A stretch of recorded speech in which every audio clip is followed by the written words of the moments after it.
অনেক লোক বলেছিলেন যে হুজুর আমি 200 কবিরাজ শেষ করে ফেলেছি, একেবারে 200 কবিরাজ।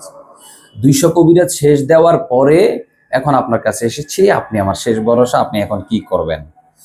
তো এই বিষয় নিয়ে আমি প্রথমে যেটা বলবো, আমরা কয়েকটা ভিডিও ফুটেজ আমাদের ফেসবুক ইউটিউবের মধ্যে দিয়েছি যে আমরা 7 থেকে 10 দিনের যে তদবিরগুলো করছি, এই তদবির আমরা 3 থেকে 4 দিনেও আমরা ফলাফল পেয়েছি, এরকম রেকর্ডও আমাদের ইউটিউব ফেসবুকে দেওয়া আছে, আপনারা দেখতে পারেন।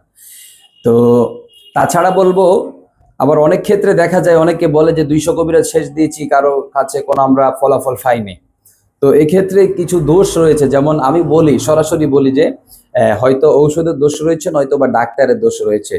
ঔষধ অথবা ডাক্তার দুইটার যদি ঠিক থাকে তাহলে রুগীর দোষ রয়েছে, হয়তো বা রুগী তার তদবির করতে গিয়ে সে কোনো না কোনো প্রকার ভুল তদবির করে ফেলেছে, ভুল তদবির ব্যবহার করেছে, প্রয়োগ করেছে, যার কারণে তদবিরটা ফলাফল আসেনি। তো এই 3টা কারণে কিন্তু মূলত তদবিরের ফলাফলটা পাওয়া যায় না।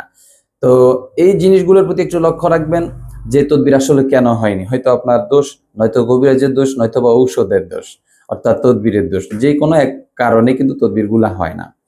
তো মূলত তদবির শাস্ত্র সত্য, এটা যদি সঠিকভাবে প্রয়োগ করা যায় তাহলে এটা কিন্তু ইনশাআল্লাহ বুলেটের গতিতে হয়ে যায়।